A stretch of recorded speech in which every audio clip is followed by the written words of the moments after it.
Hello, everybody. Hag Kasher, Hag Pesach Kasher v'Sameach. Passover begins tonight. We're so excited. We're doing our class today at a special time, early in the day, so that those who are firstborns can make their SIYUM or attend the mitzvah meal of those making a SIYUM. And then you can make a celebratory snack, because that's a Sudas mitzvah, a mitzvah meal, and that allows you to override the fast of the firstborn, which, as we learned, is a minhag, a custom, rather than a halacha, a law. A strong minhag, so you need the SIYUM to override that fast. Let's light up the darkness.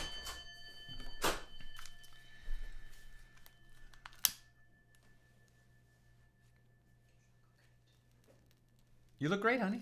I mean, I've got a chair. A chair? Oh, yeah. Well, I mean, you could take this. Nina's just come inside. If you just put this over there. Okay. Who's in the house? Nina's in the house. And Bill in mid-Missouri, wishing everyone a very blessed Pesach. Stephen in New Hampshire. Paul in the Great Northwest. Joe in the Inland Empire, right? Wishing everyone a happy day. Ella says shalom. Marjorie, Hag Sameach from Georgia. Marie, Hag Sameach. Sal and Nina. Welcome, everyone. All right, so we saved the last Mishna of Tractate Nazir so that we could say it today. And let's just do it. This is the final passage of Tractate Nazir from page 66. We'll say that, then we'll make the Hadran, and then we can make a l'chaim and have a snack, and that overrides the fast of the firstborn, if you're a firstborn. Here we go. Mishnah number 8, I believe. Mishnah number 8 of chapter 9, the final Mishnah of Tractate Nazir. The tractate concludes with an agadic statement about Nazirim. So Shmuel the prophet was a Nazir in accordance with the statement of Rabbi Nehorai. As it was stated that when Hannah, his mother, prayed for a son, she vowed, and no mora shall come upon his head. That's from 1 Shmuel, 1 Samuel, 1:11.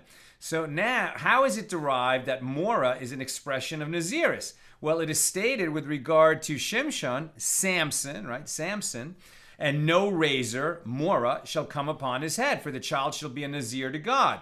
Judges 13:5. And it is stated, and no mora, with regard to Samuel. So just as the term mora that is stated with regard to Samson means that he was a Nazir and from birth, so too the term mora that is stated with regard to Samuel indicates that he was a Nazir.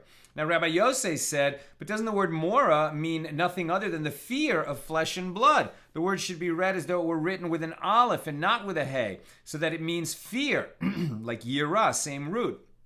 So Rabbi Nehorai said to him, but isn't it already stated, and Samuel said, how can I go? If Saul hears it, he will kill me. And this verse indicates that there was fear of flesh and blood upon Samuel. Consequently, the term mora must be understood in accordance with its plain meaning of a razor. So if so, Samuel was indeed a Nazir. That's the Mishnah. Here's the Gemara. Rav said to his son Chia, seize the opportunity and quickly recite a blessing over the cup of blessing for the grace after meals. And similarly, Rav Huna said to his son Rabbah, seize the opportunity and recite a blessing. Whenever you have an opportunity to recite a blessing, think of it not as a chore, but as an opportunity, and seize it. And the Gemara asks, is this to say that one who recites a blessing is preferable to one who answers Amen? But isn't it taught in a Baraisa that Rabbi Yosef says, the one who answers Amen is greater than the one who recites the blessing? And Rab Nehorai said to him, by heavens it is so. Know that this is true. As the military assistants, Gulyarim, descend to the battlefield and initiate the war, and the mighty follow them and prevail, right? So in other words, the guy who starts the war, the advanced troops that you send in, and you often take heavy casualties, do they get credit for winning the war? No, it's that general. Let's get this out of your way. It's that general who comes in at the... Just don't want to block your face, honey.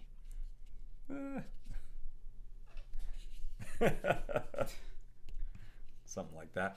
It's that general who comes in at the end of the war and is there for the triumphant march into the captured city. He gets credit for winning the war. And likewise, one who recites a blessing is great. And one who says Amen and sort of closes it up and finishes the campaign is even greater, according to this analogy. But the analogy, you could question. The fact that the Amen is very important and seals the deal, as it were, is a truth and an important one. And the Gemara responds, this is a dispute between Tanaim, as it is taught in a Baraisa. Both the one who recites a blessing and the one who answers Amen are included among those who stand up and bless. Nehemiah 9:5. But one hurries to first reward the one who recites the blessing. After all, there would be no Amen to say if the guy hadn't made the blessing.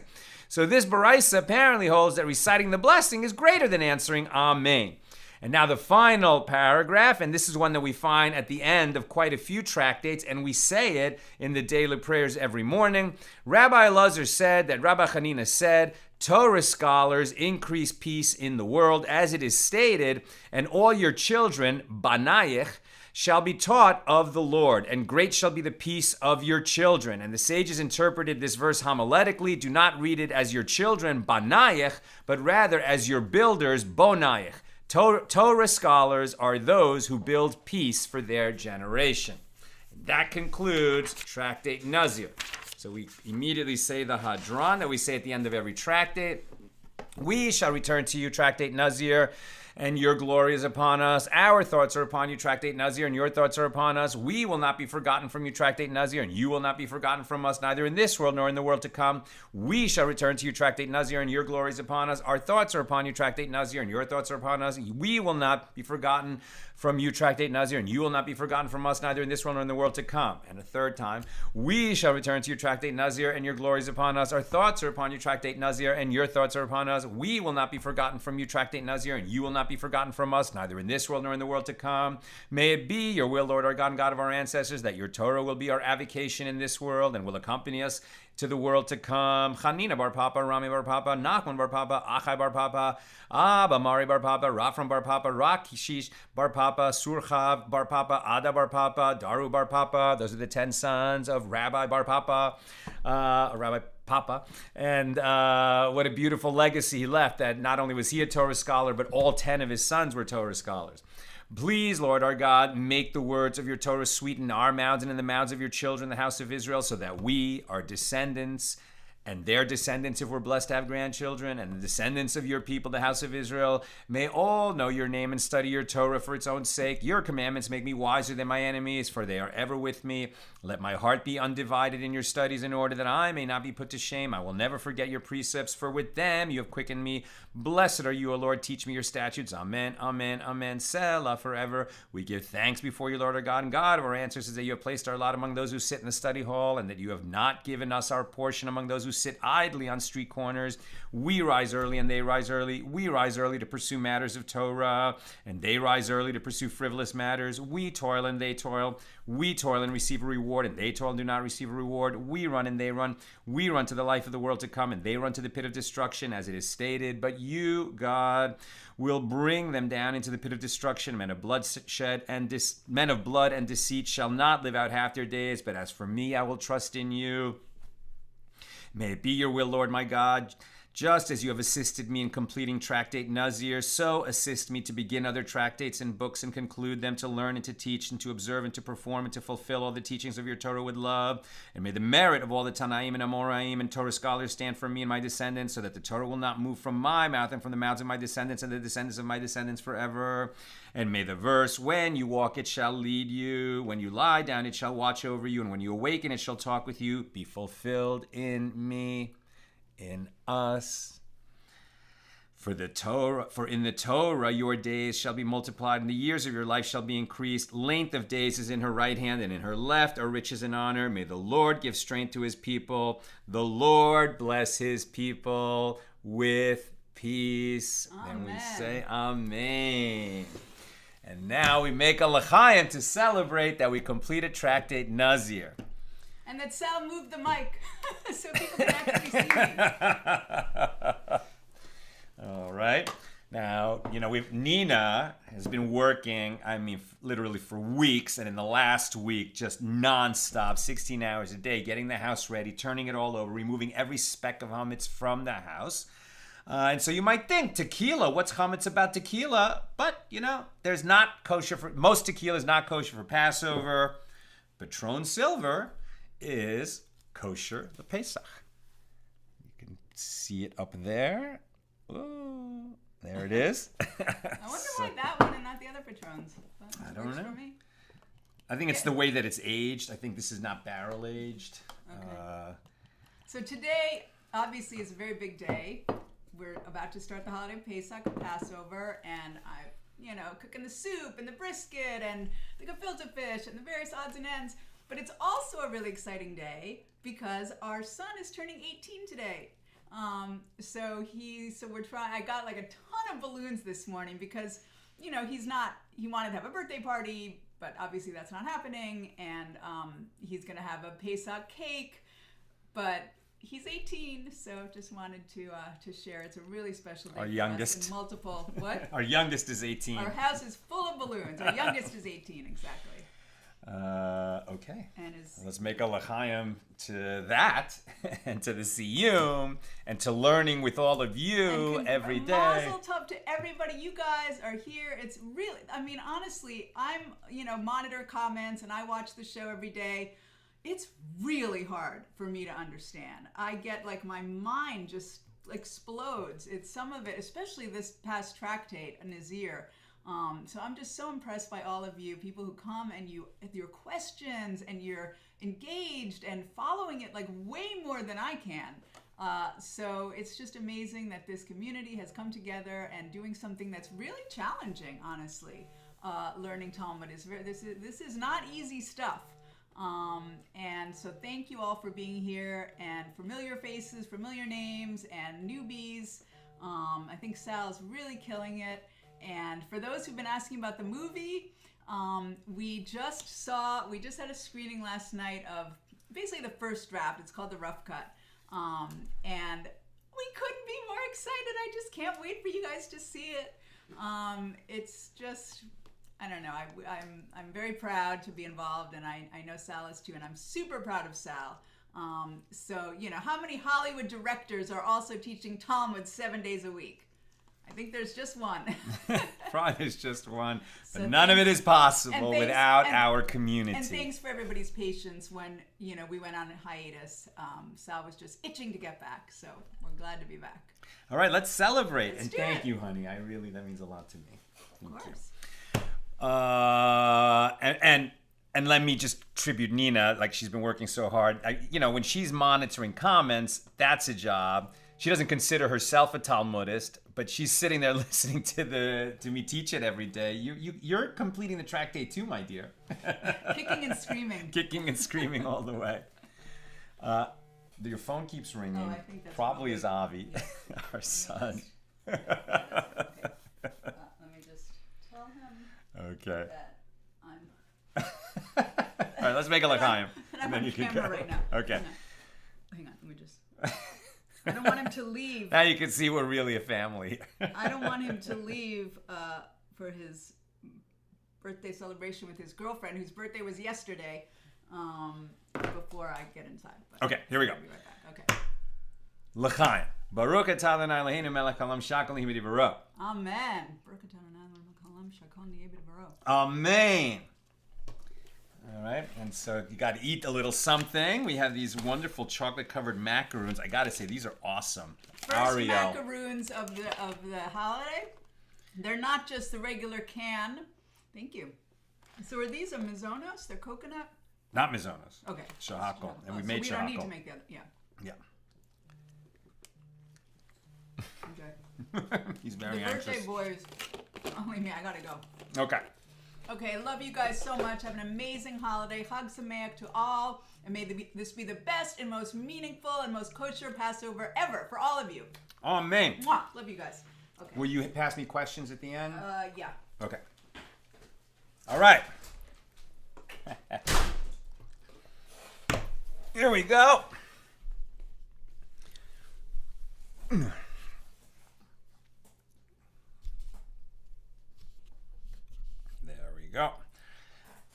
Thank you for being patient. All right. We finished Nazir. Back to Sotah. And very interesting daf today, let me tell you. I'll just mention quickly in passing. So I went to morning services today, and I wasn't the only one making a SIYUM for the same reason, so that we wouldn't have this fast. So another young man actually is also, I think, the same age as Avi, like he's 18 or 19. He was making a SIYUM today. So I listened to him make the SIYUM, but we were in a room full of guys, so we had a minyan. So what we don't do when we make a SIYUM every time together is say Kaddish, because you need 10 men in the same room. Virtual, does not count. So we said the Kaddish at that SIYUM, and since I'm making a SIYUM today, I joined in that Kaddish. Now, I'm saying Kaddish for my mom, and I often lead services now, during this year. So I'm really familiar with Kaddish. There's 4 Kaddishes that we say every day in the prayer service. The Kaddish Rabbanan, which you say after learning something. We always say a couple of Mishnas every morning, and then we say Kaddish the Rabbanan. And then the Hatzi Kaddish that separates between, for example, the prayers before the Torah service and the Torah service. And then the Kaddish Shalom, the complete Kaddish, which we say towards the end of the service. And then the mourner's Kaddish. And so those are the 4 Kaddishes I'm really familiar with. But the Kaddish that we say at the end of a tractate is a different Kaddish. So I started to saying with him, and I really immediately realized, this isn't Kaddish Rabbanan. I don't know this Kaddish, because we do it online every time and we don't say Kaddish. But it's a very interesting Kaddish. And I'll just quickly read that Kaddish in English, the part of it that is different than what we say in the standard Kaddishes that we do every day in prayers. Right, so it starts the same, Yiskadal v'Yiskadash, right? Magnified and sanctified may his great name be in the world. And here right away it changes to just the Kaddish that you say when you make a SIYUM on a tractate. It's a special Kaddish. Magnified and sanctified may his great name be in the world that will in future be renewed, reviving the dead and raising them up to eternal life. He will rebuild the city of Jerusalem and in it reestablish his temple. He will remove alien worship from the earth and restore to its place the worship of heaven. Then the Holy One, blessed be he, will reign in his sovereignty and splendor. May it be in your lifetime and in your days. And then it kind of goes back to the same way that we usually do it. And in the lifetime of all the house of Israel, swiftly and soon, and say Amen. And then it goes back to a standard Kaddish. But when people help me and they say, no, that's not the wrong Kaddish, Sal. And then somebody put the right Kaddish in front of me. And it's like, go ahead, Sal, you're making SIYUM, so say it yourself. He had already finished his.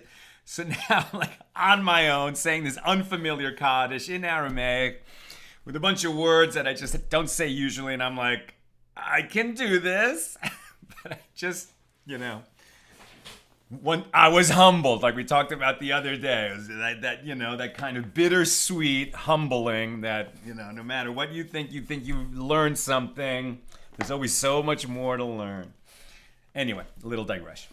Okay, we are on page 7 here in Tractate Sotah. Today beginning Mishna number 3 of chapter 1. This is the 18th volume of the Talmud. We're in Tractate Sotah, the laws of the suspected adulteress. Basic process, husband issues a warning, don't seclude yourself with such and such a man. You're acting, in an inappropriate manner, being too flirtatious with that guy. He makes the warning in front of 2 witnesses, and then 2 witnesses see that she actually secludes herself with that man she was warned not to seclude herself with for enough time that they could, fornicate.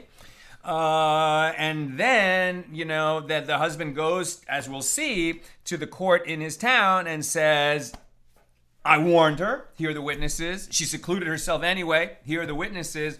Now we're going to have to go to Jerusalem and she's going to have to drink the bitter water. And of course, we can only do this when the temple is standing in Jerusalem. Okay, Mishnah number 3. The Mishnah details the procedure for administering the drinking of the bitter water of a Sotah. So what does her husband do with her after she secluded herself with the man about whom she had been warned? He brings her to the court that is found in that location, the local court, the local rabbinic court, and the court provides him with 2 Torah scholars to accompany him, right? Chaperones who are going to accompany the husband and wife when they go up to Jerusalem for her to drink the bitter water. Why? Lest he, the husband, engage in sexual intercourse with her on the way to the temple, which is not only prohibited, but will also prevent the bitter water from evaluating her and whether she committed the adultery or not. If he sleeps with her now that she's been warned and she violated the warning in front of witnesses, so the husband and wife are prohibited to each other. If they ignore that prohibition and sleep together during this road trip to Jerusalem, first they violate the prohibition that the husband and wife are prohibited to get each other until she drinks the bitter water. And second, it renders the bitter water ineffective. It will not prove whether she committed infidelity or not because they violated that prohibition. And Rabbi Yehuda says her husband is trusted with regard to her, so that there is no need to provide these Torah scholars to chaperone them on the way to Jerusalem. That's the Mishnah number 3. Gemara. These macaroons are delicious, but I keep having little bits in my mouth. And since I don't have water here, I'm washing it down with tequila. Okay, we're going to get a little loopy here. So the Gemara assumes that the requirement for there to be 2 Torah scholars is to avoid the prohibition against a woman being alone with a man. And the Gemara notes 2 additional men and he, the husband, are 3 people altogether, along with her. So 4 people are taking this road trip to Jerusalem. I must say that as a writer and director, I just feel like that setup is such a beautiful setup for a drama, you know, like a play or a movie. You know, a husband and wife, she's become a suspected adulteress. He is probably not fully innocent, right? We already saw that teaching, that if a wife is cheating on a husband, something's wrong in that marriage. So they've got all this drama between them. And now these 2 young Torah scholars are tasked with being their chaperones. And this odd group is going to make a journey to Jerusalem, right? They're coming from, let's say, the north of Israel in ancient times. It could take them a week to get to Jerusalem. I mean, what an odd group of travelers, right? You know, the Chaucer's Canterbury Tales comes to mind a little bit. At any rate. So 2 additional men and he, the husband, are 3 people altogether. And let us say that this Mishnah supports the opinion of Rav. As Rav Yehuda says that Rav says, when they taught that it is permitted for a woman to be secluded with 2 men, right? A woman is not, a married woman or a single woman for that matter, is not allowed to be secluded with a man who's not her husband. So some say that, but she can be secluded with 2 men because we don't worry that, you know, they're going to have sex if there's 2 men present. So Rav says, when they taught that it is permitted for a woman to be secluded with 2 men, they taught that this is permitted only in the town. See Kedushin 80b. But on the way, when traveling, this is not permitted unless there are 3 men with the woman. And the reason for this stringency is that if there are only 2 men with her, perhaps one will need to go to the bathroom, right? Which back then it wasn't like there was porta potties. Go to the bathroom means go over the next rise with your little shovel, dig your hole, do your business, and come back. So it's going to take a while. While that guy is gone, the other one is alone with the woman. So now they have an opportunity, you know, where they're essentially secluded together, and that creates a problem. But on the way, when traveling, this is not permitted unless there are 3 men with the woman. And the reason for this stringency is that there are only 2 men. Perhaps one will need to relieve himself and will seek privacy, and it will be found that one of them is in seclusion with a woman who is forbidden to him. It's not that, you know, we're so suspicious that they're going to take the first opportunity to commit adultery, but we're avoiding even the appearance of impropriety in such a situation. So the Gemara refutes this assumption. No, here in the case of a Sotah, this is the reason why there is a requirement for 2 Torah scholars, so that there are 2 witnesses with regard to her, i.e., there will be 2 witnesses to testify in the event that the husband engages in sexual intercourse with her on the way to the temple. And the reason is not to avoid the prohibition against her being alone with a man, as one scholar would suffice for that. Rather, it's that if the husband, decides, like, what are we doing? I miss my wife. Now we're involved in this drama and going to Jerusalem, and she could die if she was unfaithful, and I love her, and I'm into her, and the husband and wife sleep together, which they're accustomed to doing. But in this situation, because she's a Sotah, they're prohibited to each other. But if they do it now with the two Torah scholars, there's two witnesses to the fact that the husband and the wife violated the terms of that prohibition, and the trip is canceled. That's it. There's no reason to go to the temple because she can't drink the bitter water anymore because the husband and the wife slept together. It's an interesting situation. What happens then? She's a suspected adulteress, but it's not proven. The husband and wife slept together. The bitter water won't work. Do they just go back to their marriage and go on about their business? Or do they need to divorce? I mean, that question we're going to table for later. Now, the Mishnah teaches that the husband is provided with Torah scholars. And the Gemara further comments, Torah scholars, yes. Anyone else, no. It is specifically Torah scholars who are provided to accompany the husband and wife. Now, let us say that this Mishnah supports another statement of Rav. As Rav Yehuda says, that Rav says, when they taught that it is permitted for a woman to be secluded with two men, they taught that this is permitted only with regard to men of fit morals. But with regard to those of loose morals, she may not be secluded even with 10 men. And the Gemara adds, there was an incident, and 10 men carried out a woman on a bier as if she were dead and in a funeral, and they engaged in sexual intercourse with her. Let's just leave that alone. The Gemara refutes this assumption. Now, here in the case of a Sotah, this is the reason why there is a requirement for two scholars, that they know how to properly warn the husband not to engage in sexual intercourse with his wife because she's prohibited to him now. She's a Sotah. Therefore, this Mishnah does not support the opinion of Rav. So the Gemara now discusses Rabbi Yehuda's statement in the Mishnah. Rabbi Yehuda says, her husband is trusted with regard to her. It is taught in a Baraisa in the Tosefta. Rabbi Yehuda says her husband is trusted due to a fortiori, a kal v'chomer inference. And just as in the case of a menstruating woman, a nida, who is prohibited from engaging in sexual intercourse with her husband by penalty of kares, death at the hands of the heavenly court, right? A husband and wife are prohibited to each other when she is having her menses and during the 7 days afterward until she immerses in the mikvah, and then it's date night, right? Then the wife and husband become permitted to each other again.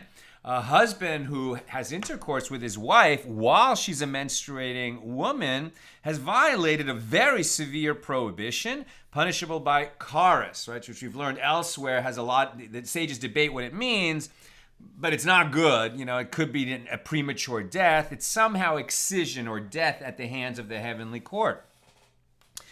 Where am I?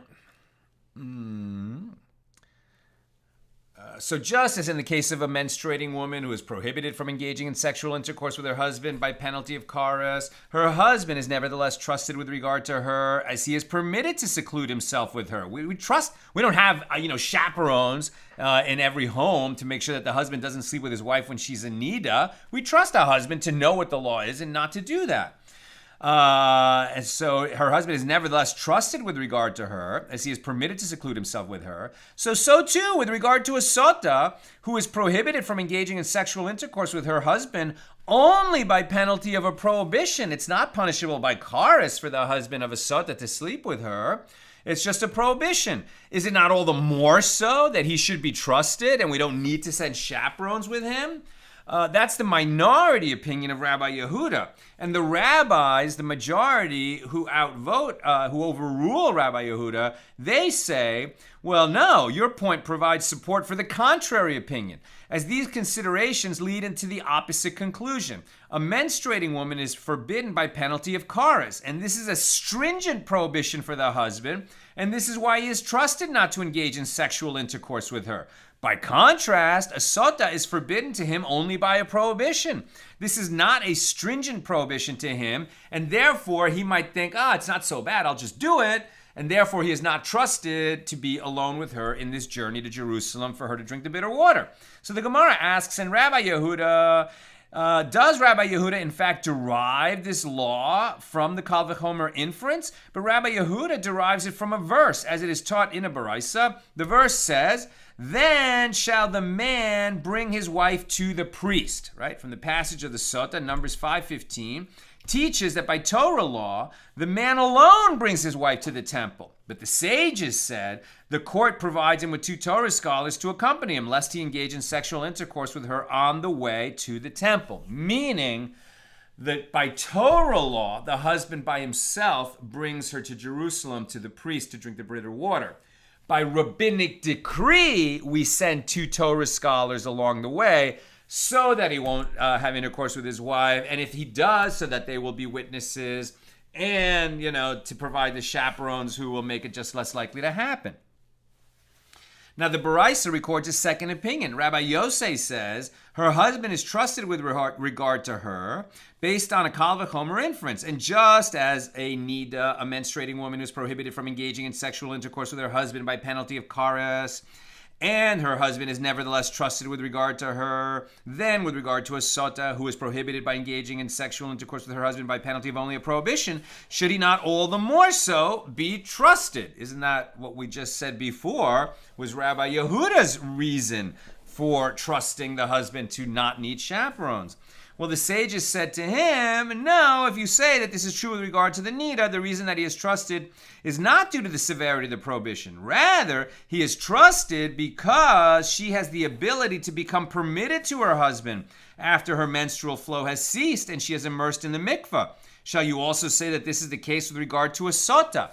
Right? Because we trust the husband not to sleep with his wife who's a nida, because after all, what's the big deal? He's just got to wait a few days, then she'll finish her menses, immerse in the mikvah, come home, and it'll be permitted to him, and they'll have a wonderful date night. But the sotah remains prohibited to the husband until she drinks the bitter water, and if she declines to drink the bitter water, because in fact she's guilty, then they're going to get a divorce, and they're never going to be with each other again. And against that possibility that they can never be together again, that's why the husband might be actually more tempted to disregard the prohibition and sleep with his wife, because he's like becoming all emotional about the fact that he has, kicked off this sotah process, which is going to result in them having to part company forever. Right?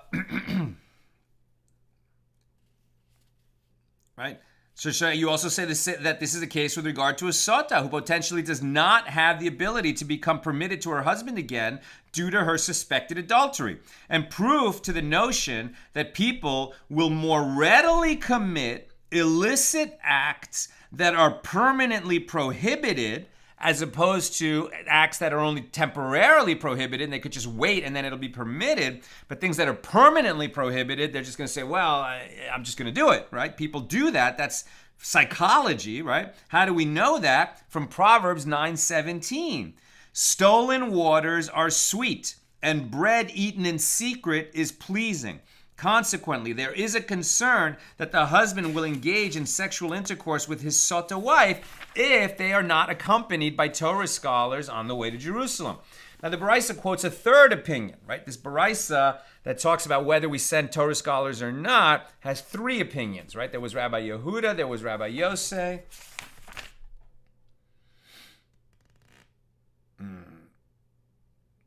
Who else? But now we're back to Rabbi Yehuda. The Baraisa quotes a third opinion. Rabbi Yehuda adds, by Torah law, the man alone brings his wife to the temple, as it is stated, then shall the man bring his wife to the priest. So this Baraisa states explicitly that Rabbi Yehuda derives this law from the verse itself and not from the Kal V'chomer inference. So the Gemara answers, Rabbi Yehuda first said to them the Kal V'chomer, and they refuted it as mentioned above, and so then he derived this teaching from a verse. Right? Rabbi Yehuda says you don't have to take Torah scholars with you, but he was overruled. If a husband is taking his wife, the sotah, to Jerusalem, they have to be accompanied by 2 Torah scholars. That is the law.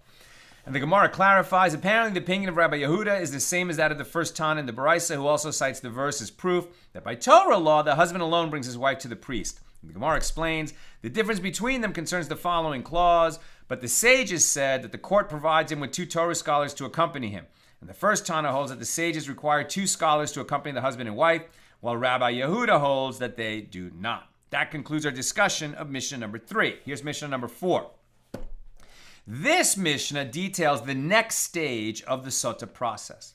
They would bring her up to the Sanhedrin that was in Jerusalem. Right? So the Sotah process could not have been so common. Right? It didn't happen so often, because when it did happen, they would bring her before the Sanhedrin, like the Supreme Court, the Grand Court. Right? The Sanhedrin was 71 judges. 71 of the highest Torah scholars in the land would convene to judge. Normally the Sanhedrin only meets to discuss matters of law that affect the whole nation, because perhaps they affect the Kohen Gadol and in the temple, or capital cases, murder where somebody stands to be executed if he's found guilty. And now we see the Sotah, the suspected adulteress, appears before the Sanhedrin that was in Jerusalem. And the judges would threaten her in order that she admit her sin. They don't want her to die. If she actually committed adultery, she should just admit it. She's going to have to divorce her husband. She's not going to receive her kasuba payment. But she will live, and she could repent and eventually marry again and be a faithful wife and raise children, the whole thing. Much better that she admit her sin than if she's guilty and she drinks the bitter water and it causes her to die. So they threaten her in order to admit her sin. And this was done in the manner that they would threaten witnesses in testifying in cases of capital law.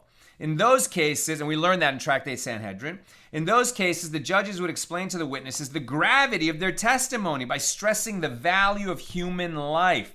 Right? When they would warn the witnesses in a capital case, and they would say to them, by your testimony, this defendant stands to be executed for committing murder. Know that your testimony in this matter is a grave matter, a serious matter. Because if you lie or if you're mistaken and the defendant ends up executed, you're executing not only him, but all the children that he might have had before we executed him. Here too, since they're talking about human life, they will say to her, admit your sin, because, okay, you'll become prohibited permanently to your husband. You have to divorce him, but you could marry again. You could have children. And if the bitter waters kill you now, then all those children that you might have had in the future won't be born. That's the kind of thing the Sanhedrin says to her. And additionally, the judge would say to her, my daughter, wine causes a great deal of immoral behavior. Levity causes a great deal of immoral behavior. Immaturity causes a great deal of immoral behavior, and bad neighbors cause a great deal of immoral behavior. And the judges encouraged her to admit her sin by explaining to her that they understand that there may have been mitigating factors, right? They threaten her like this is a very serious thing, and they speak to her very kindly and say, listen, if you did it, just admit it. You're much better off admitting it.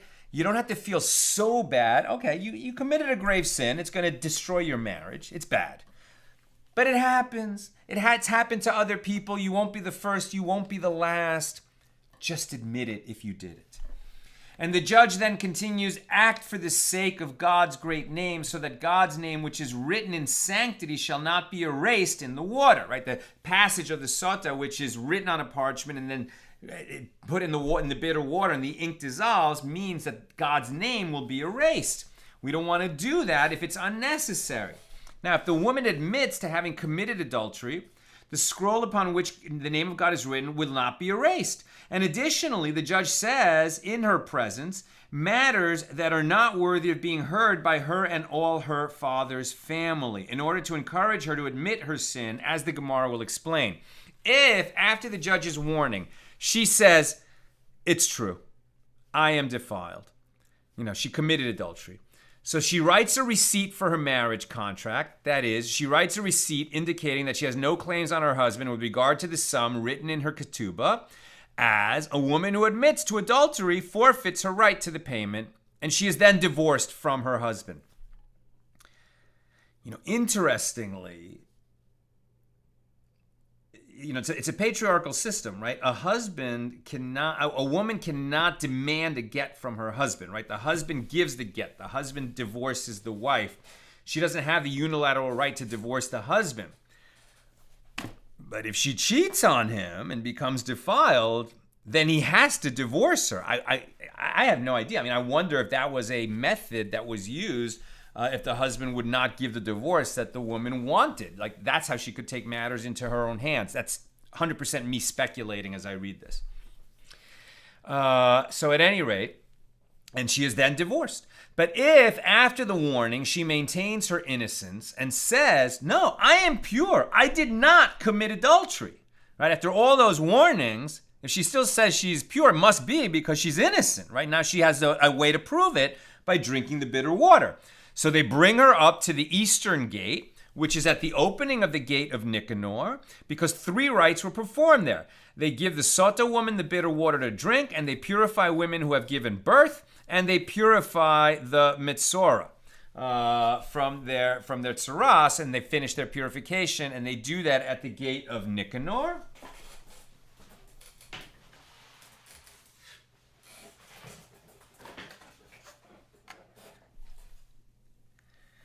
Which is right here. Right at the top of these steps is the gate of Nicanor.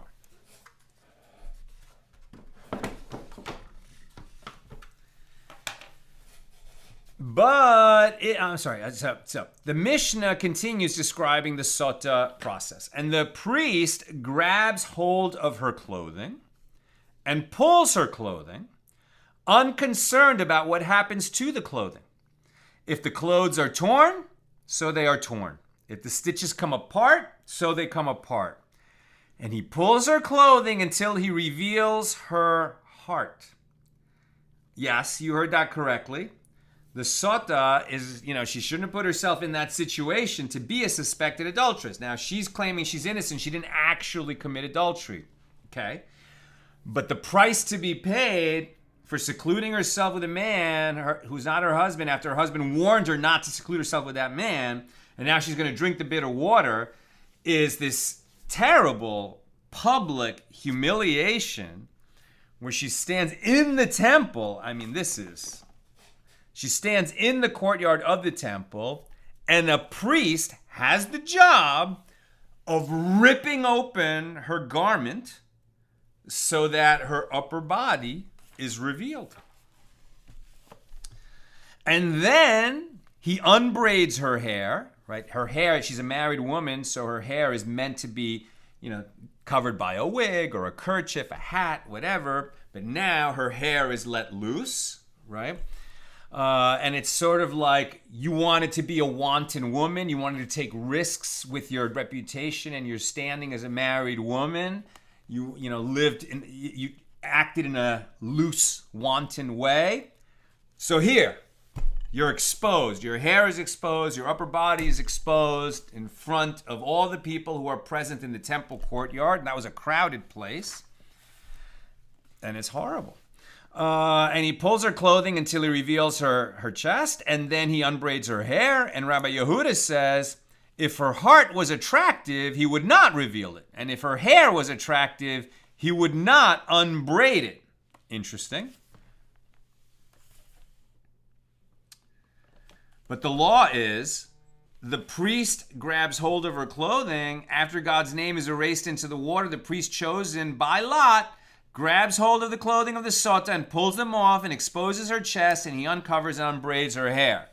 Rabbi Yehuda was just saying, do we really have to do this? It's so unseemly for something like this to happen in the temple. But that's what the Torah says, and that's what the law is. If she was dressed in white garments, he would now cover her with black garments. If she was wearing gold adornments or chokers or nose rings or finger rings, they remove them from her in order to render her unattractive. It's not like some kind of, strip show.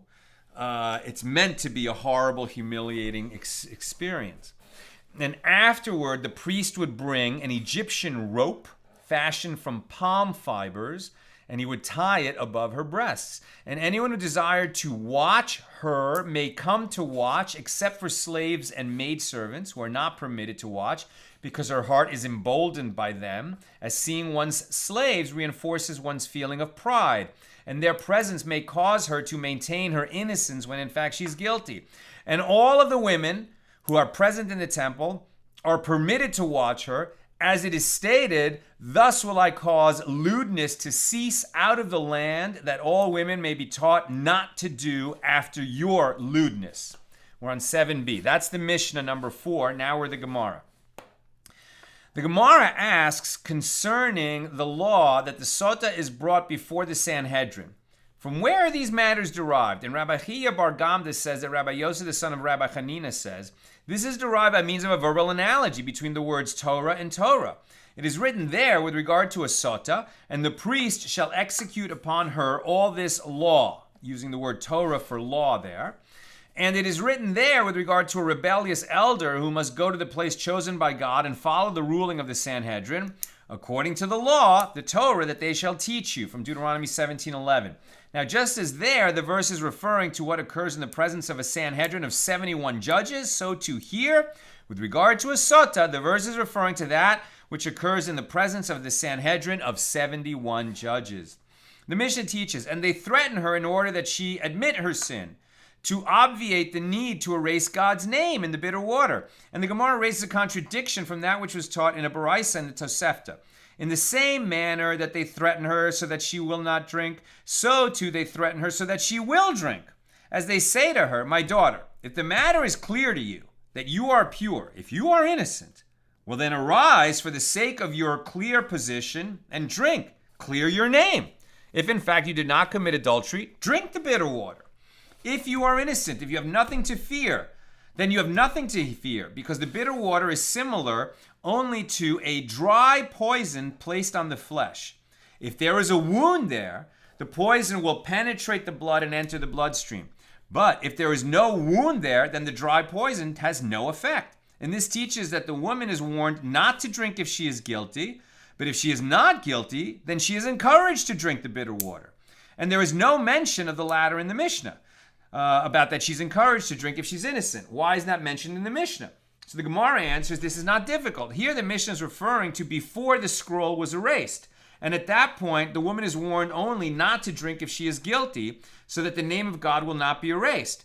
Here, the Baraisa is referring to after the scroll was erased in the water, and then she is warned that if she is innocent, she should drink, because now if she refuses to drink, it will turn out that the scroll with God's name on it was erased for no purpose. Now the Mishnah teaches, and the judge says in her presence matters that are not worthy of being heard by her and all her father's family, in order to encourage her to admit her sin.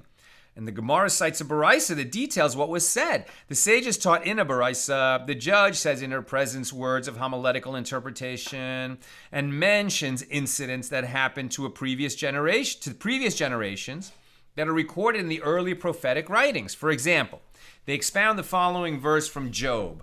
The wise men told and did not hide from their fathers. And this teaches that even during the time of the forefathers, there were people who admitted their sins despite the shame that they incurred. Right? They're saying to her, listen, if you admit your sin, you're in good company.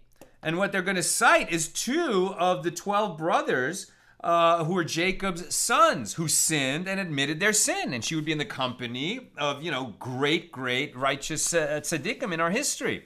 For example, Yehuda, admitted that he sinned with Tamar, and he was not embarrassed to do so. And what was his end? He inherited the life of the world to come. Reuben admitted that he lay with his father's concubine Bilhah and was not embarrassed. And what was his end? He too inherited the life of the world to come. And the Gemara asks, and what is their reward? And the Gemara interjects, what is their reward? The reward is clearly, as we say, that they inherited the life of the world to come. And the Gemara clarifies, rather the second question was, what is their reward in this world? And the Gemara answers by citing the next verse in the book of Job. To them alone the land was given, and no stranger passed among them. Judah was given the kingship, right? The descendants of Judah include King David, King Solomon, and all their descendants. And Reuben inherited a portion of land in the Transjordan before the other tribes. We just mentioned that a couple days ago about Reuben and Gad received their land on the east side of the Jordan. When the children of Israel were entering the promised land, they got their portion first. So the Gemara answers, it is as Rabbi Shmuel Bar Nachmani says that Rabbi Yochanan says. What is the meaning of that which is written concerning Reuben and Judah in Moses' blessing of the tribes at the end of his life? Let Reuben live and not die, and that his men become few. And immediately afterward, in the following verse, it is stated, and this for Judah. And he said, hear, Lord, the voice of Judah, and bring him unto his people. His hand shall contend for him, and you shall be a help against his adversaries. What is the connection between the blessing of Reuben and that of Judah, which is juxtaposed with the conjunction and? And Rabbi Yochanan says, all those years that the Jewish people were in the desert, the bones of Judah, which the Jewish people took with them from Egypt, along with the bones of his brothers, were rolling around in the coffin until Moses arose and asked for compassion on Judah's behalf. Moses said before God, Master of the universe, who served as the impetus for Reuben that he admit his sin, through which he merited a blessing and was not excluded from the count of 12 sons of Jacob. It was Judah. What inspired Reuben to confess that he had sinned with Bilhah? It was the example of Judah who confessed that he had visited a harlot. He thought it was a harlot. It turned out to be his daughter-in-law Tamar, who was acting appropriately because she was expecting a Yibum marriage, and Judah was withholding his third son, the youngest son, because his two older sons had married Tamar and then died because of their own sins. It wasn't Tamar's fault. But he was afraid to give his third son to Tamar.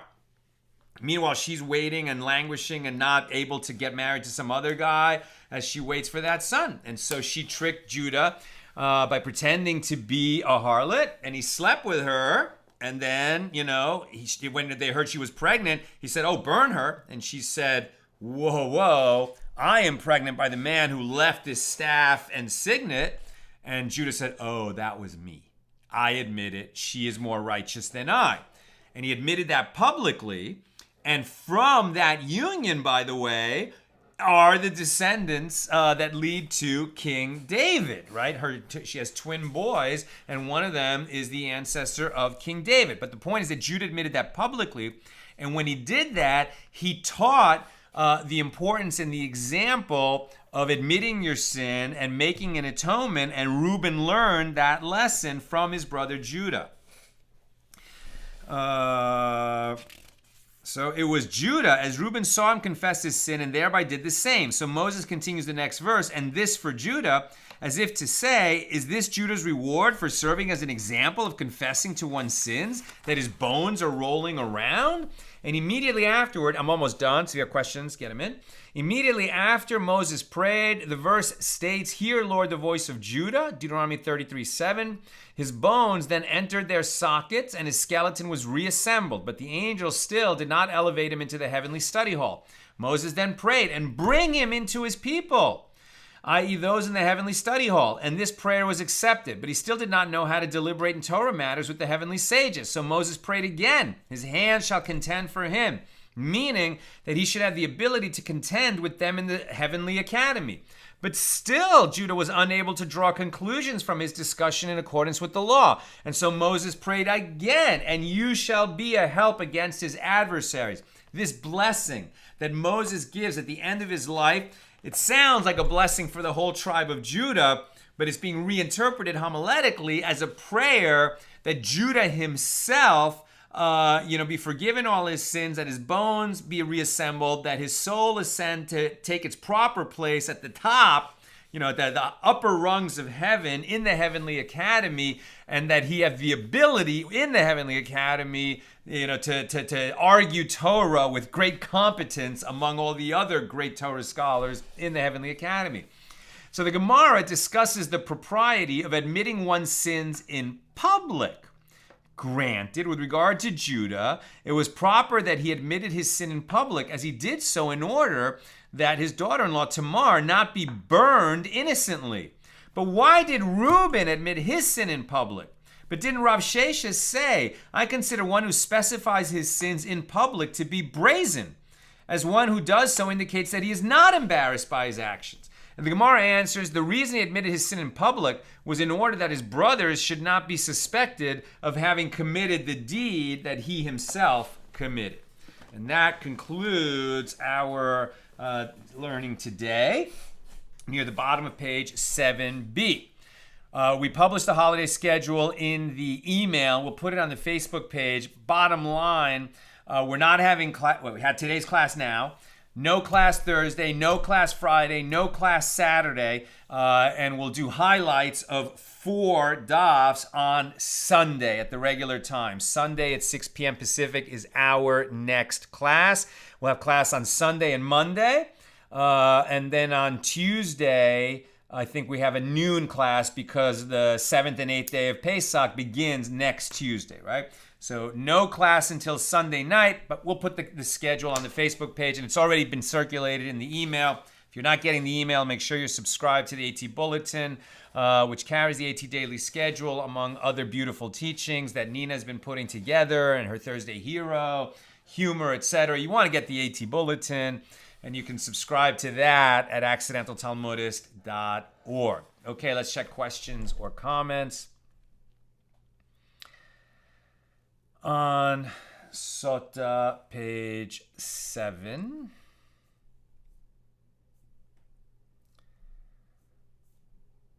Is this going to reload for me?